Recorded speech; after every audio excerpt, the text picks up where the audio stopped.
Et on venait souvent, mais venir en Israël en vacances, c'est pas du tout s'établir en Israël, c'est complètement différent.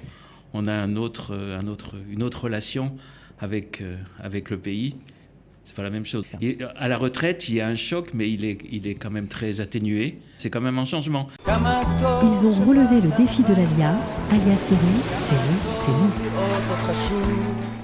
On parle beaucoup de l'Alia des jeunes, un peu moins de celle des moins jeunes, des seniors. Alors c'est vrai, on parle des chiffres, on parle du fait qu'ils viennent en masse en Israël, dans certaines villes côtières, mais est-ce qu'on s'intéresse vraiment à leur histoire ? Et on va essayer de faire ce chemin avec Charles Azoulay, qui est en Israël depuis une dizaine d'années. Il est arrivé en 2011. Il a choisi le nord du pays pour s'installer dans la petite ville de Carmiel. On est ravis de l'accueillir. Bonjour. Bonjour, merci beaucoup. Merci d'être avec nous. Merci. Alors Carmiel, le Nord, vous décidez, après une vie consacrée à la communauté, vous avez été un bénévole chevronné pour la communauté de Grenoble où vous habitiez. Vous décidez de faire vos valises avec votre femme et de vous installer dans cette petite ville de Carmiel.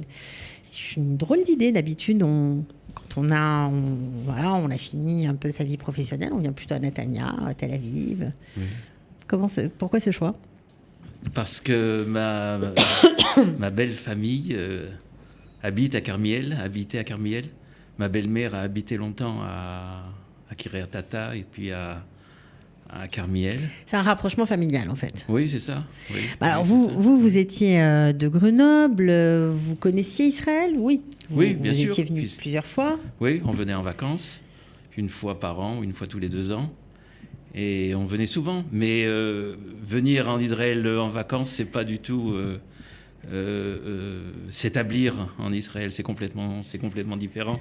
On a une autre relation avec le pays. Et c'est pas la même chose. Donc on a fait un saut. Exactement. Alors justement, on parle souvent du choc de l'Alia, du choc des cultures. Et quand on vient à la retraite, on se dit, c'est la vie dorée, c'est facile. On retrouve ses petits-enfants en général qui sont déjà là. Il n'y a pas tellement de choc. Est-ce que c'est une réalité ou c'est pas tout à fait comme ça que ça se passe ça s'est passé pour vous en tout cas. Et à la retraite, il y a un choc, mais il est quand même très atténué. Parce que, on a une retraite, on n'a pas besoin de travailler. On n'a pas besoin de travailler. Donc déjà, on a un souci de moins. Oui, c'est ça, c'est très important. Mais il y a quand même, quand on a vécu longtemps dans un autre pays, comme c'était le cas pour moi en France, c'est quand même un changement. Israël, c'est pas la France. La France, c'est pas Israël. Il faut s'habituer.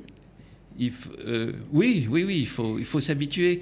Mais moi, j'étais quand même préparé un petit peu, c'est-à-dire que ayant été un bénévole longtemps à Grenoble, dans la communauté juive, disons que je n'ai pas été très, très, très surpris. Voilà.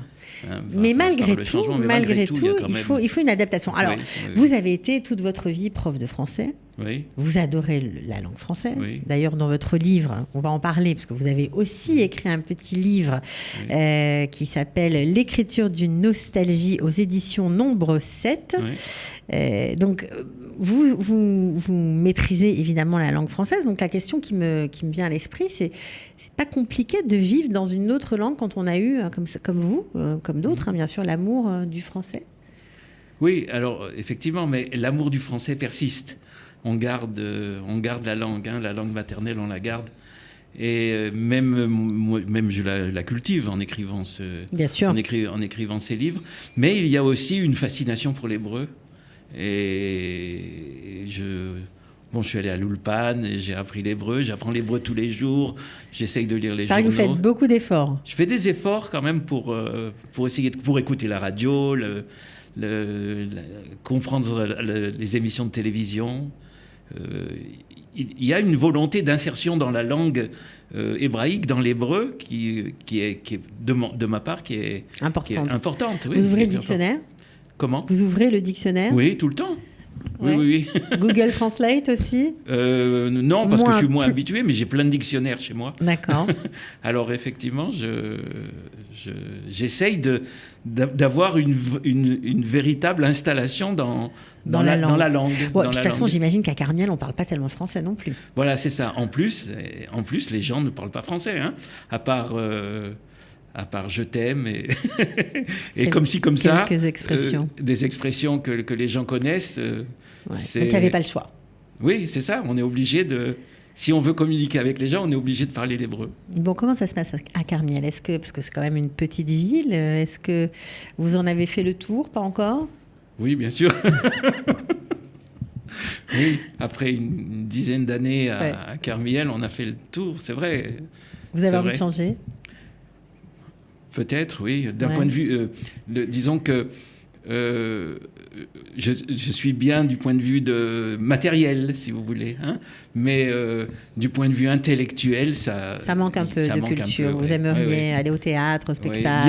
Il y a un Eichal Tarbout Ok. à Carmiel, mais bon, il y a...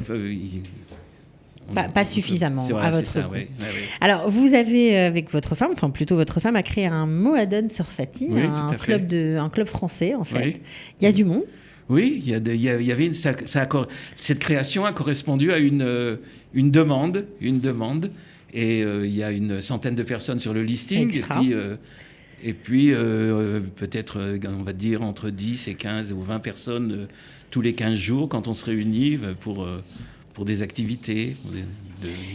Alors, on va revenir un peu à votre livre, L'écriture d'une nostalgie. Est-ce que c'est l'Alia qui vous a donné envie d'écrire? L'envie d'écrire, elle existait J'imagine. depuis ouais. toujours. Ouais. Hein, depuis toujours. Avant ce livre-là, j'ai écrit un autre livre. Il faut hein. passer le pas quand même, au bout d'un moment. Oui. Même si on a envie, est-ce que c'est l'Alia qui a fait que finalement, vous La- avez... Oui, la Alia, elle a créé cette nostalgie. Hein. C'est-à-dire que elle m'a fait, elle m'a poussé vers les souvenirs, vers cette vie ancienne, vers cette vie antérieure, parce que en réalité, la réalité d'Israël, pour moi, elle n'est pas très familière. Ce qui est familier pour moi, c'est la France. Et le manque de familiarité avec les paysages, avec la vie, avec les relations humaines, ont déclenché cette volonté de retrouver une vie ancienne par l'écriture. Est-ce que c'est un choc malgré tout, même si vous étiez préparé, c'est une autre vie? Est-ce que le fait de trouver des mots, d'autres mots qui décrivent une autre réalité, ça vous a aidé à vous sentir mieux, tout simplement? Oui, tout à fait. Oui, c'est vous savez, on dit souvent, c'est pas une expression de mots, on dit mettre des mots sur des mots, n'est-ce pas? MOTS sur des mots MAUX. Hein, ouais. Alors il y a un petit côté thérapie, hein, mais pas seulement. Il y a une volonté aussi une volonté artistique, une volonté de créer. C'est un petit peu comme des gens qui font des beaux bijoux, vous voyez. Moi, il y a une volonté pour moi artistique d'écrire des textes et d'écrire de beaux textes. Ouais, alors c'est vrai qu'il y a un très beau texte sur plein de choses. Il y a plusieurs textes qui sont c'est un peu comme des nouvelles, comme ça. C'est pas une histoire ou un roman. Alors il y a un texte assez inattendu. En tout cas, quand on ouvre le livre, on s'attend pas à trouver ce texte. C'est le texte sur la fameuse prof de français amoureuse de son élève. Voilà, ça c'est. Je me suis demandé pourquoi vous aviez écrit ce texte-là, en plus au début du livre, voilà, qui est une tragédie puisqu'elle s'est suicidée à la fin. Vous parlez de Gabriel Russier. Exactement. Oui. Pourquoi vous avez Gabriel écrit Russier, ce texte? c'est en écho par rapport au couple Macron, n'est-ce pas? Voilà, c'est ça. C'est une histoire qui s'est effectivement mal terminée pour Gabriel Russier, alors que... Un peu mieux pour Brigitte Macron. Ah oui, tout à fait, oui. C'est le moins qu'on puisse dire. Oui. Alors, il y a plein d'autres personnages. On a l'impression que vous regardez la réalité de ce qui se passe en France, la politique, avec un peu de recul, comme ça. Pourquoi vous avez voulu écrire sur ces thèmes-là? Vous parlez d'Alain Finkielkraut, de Marine Le Pen. Il y a plein de thèmes qui sont évoqués. Oui, parce que le cordon n'a pas été coupé. Hein, voilà. c'est ça. Et je continue de me tenir au courant des affaires françaises. Et donc, alors, c'est ça qui est intéressant. On peut réussir son alia tout en gardant un œil sur la France et en s'intégrant au fur et à mesure en Israël. C'est pas antinomique. Moi, en tout cas, c'est ce que je fais. Alors, est-ce que je vais le réussir ou pas? Ça, je sais pas. Hein, on verra dans quelques années. Mais c'est peut-être le fait des gens de la Aliyah d'aujourd'hui. De votre génération? De notre génération, voilà, c'est ça. Peut-être que dans les années 60, c'était pas possible ce que je fais là maintenant. On demandait aux gens d'oublier leur langue, de parler l'hébreu uniquement. Il fallait construire le pays. Là, on ne nous demande pas quand même de construire le pays. Ouais. Le pays est déjà construit, le pays est déjà fait. Alors on peut se permettre... Bien sûr, on peut se permettre On peut se permettre d'avoir de la nostalgie pour le reste. Alors juste pour finir sur une note qui n'est pas nostalgique, qu'est-ce que vous aimez ici? Vous savez, moi j'aime tout. Quand on aime quelque chose, quand on est quelqu'un qui aime la musique, il aime toutes les sortes de musique. C'est vrai. Ici, j'aime tout. C'est-à-dire que je ne remets rien en question ici. J'accepte tout tel que c'est. Vous avez deux amours, quoi, en gros. Oui, c'est ça. C'est un grand amour. J'aime beaucoup Israël. Et vous aimez beaucoup la France aussi. Et oui. Et voilà. J'ai deux amours. Mon pays et Paris. C'est ça. Ok. Bon, alors en tout cas, merci d'avoir été avec nous. Si on a envie d'acheter le livre, comment on fait? On vous contacte? On peut le trouver sur Amazon. Comment on fait? Oui, sur Amazon, à la Fnac, on peut l'acheter. À la Fnac, on peut l'acheter à la Fnac. Et oui, parce que c'est une vraie. Et les maisons d'édition qui a choisi d'éditer votre livre. Oui. Je répète, L'écriture d'une nostalgie de Charles Azoulay. Voilà, merci d'avoir été avec nous. Mais de rien. Merci. Et puis, je vous souhaite encore plein de belles aventures. Merci beaucoup. Merci, à bientôt. Ils ont relevé le défi de l'Alia. Alia Story, c'est vous, c'est nous.